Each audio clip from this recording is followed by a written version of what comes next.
Well, here we are on the banks of Montana's beautiful Yellowstone River. It's a gorgeous, warm January day. A little bit windy, but that's what you expect around here on a warm day, especially. Great time to get out and shake off the cabin fever a little bit. So we're going to do a little winter nymph fishing. Pretty much all the fishing that you'll be doing in the wintertime is going to be drifting flies under an indicator, whether a nymph or two nymphs, or also possibly a small streamer like a woolly bugger. You can try slow stripping streamers, but really the name of the game in the wintertime is going to be indicator nymphing.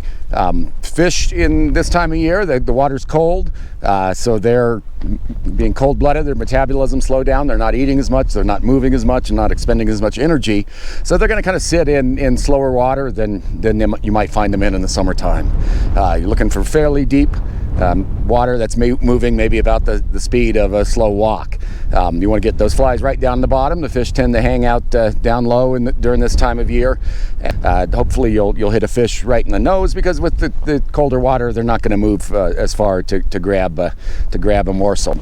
Today I'm going to at least start with it's a little junior mint. It's kind of a little streamer, or it could be a little stonefly nymph, and then down as a dropper I've got just a little about size 18 black zebra midge. There's always midges around in all times of year, and so that's going to be a good bet as well. And we're just going to try to drift those through some of the slower water.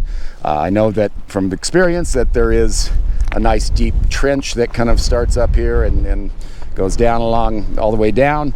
We're going to just try to move our way down that trench and see if we can find any fish.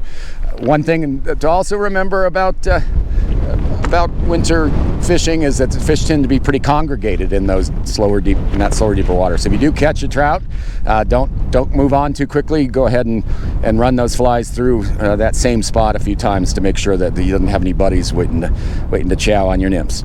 All right, so here we go. Let's get started and see what we can do. So one thing to remember when you're indicator fishing in the winter is that indicator and fly aren't moving very fast in the water, and therefore, and that combined with the sluggishness of the fish, strikes can be pretty subtle. So you definitely want to set the hook on anything that even possibly could be a fish, so as not to miss the few takes we might get today. So pay close attention, and if anything looks unusual with that indicator, set that hook and worry about it later. So as I slowly work my way downstream, I want to make sure to make some shorter casts, some longer casts, really cover that stretch of water, that trough there. Like I said, the fish aren't going to move as far to grab a fly in these conditions, so a matter of inches could make all the difference in terms of getting a take. So make sure you kind of systematically cover that water, a few casts in and out, and then take maybe a few steps downstream or upstream, whichever way you're going, and then do the same. Oh,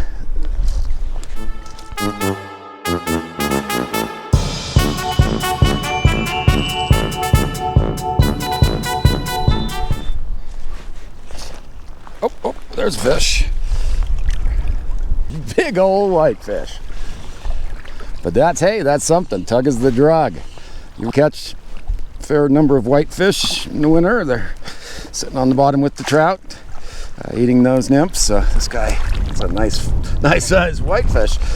Took that little junior mint, and let's get that other fly out of him. Where are you? There's that guy. So just some tips on fish handling in the winter. It's even more important that you minimize air exposure. When you catch a fish in the winter, the cold air can damage their gills. And never ever put a fish on snow to get a photo. That's a death sentence. So just get a picture in the net, or a quick one with you holding the fish. Well, it's dripping wet, but then get it back in the water and send it home. But up. Cast two fish. What do we got here? And I'm going to try to treat these whitefish just as gently as I would a trout. They are native fish. They're an indicator of good water quality, and they're fun to catch. Another whitefish. We found quite the school of chunky, healthy whitefish here. Well, it is. It's not warm day, but that wind is getting a little chilly. So I think we're going to call it a day, and that does bring up some issues of comfort and especially safety when you are fishing in colder temperatures. Hypothermia sets in very quickly and is life-threatening. If you are in the water or on the bank and you start to feel it lightheaded at all, or start to stumble a little bit while you're wading or walking, get to a warm, dry spot immediately. And that especially goes if you are to fall in or otherwise get wet. It will only take minutes for that hypothermia to set in. So you want to make sure to get back to your car, get the heater going, change out of those wet clothes. If you are going to be away from your vehicle very far, you probably do want to carry a set of dry clothing, preferably in some kind of a waterproof bag, just in case you were to fall in. You'll be able to at least change out of those cold, wet clothes right away. So again, be careful of hypothermia.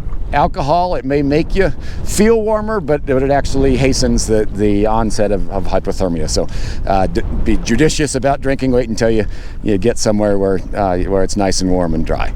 Well, thanks for coming out today. It's been fun, and we didn't see any trout, but we had a little bit of whitefish action and got shook off a little bit of cabin fever today. So thanks for joining me, and we'll see you again soon on the water.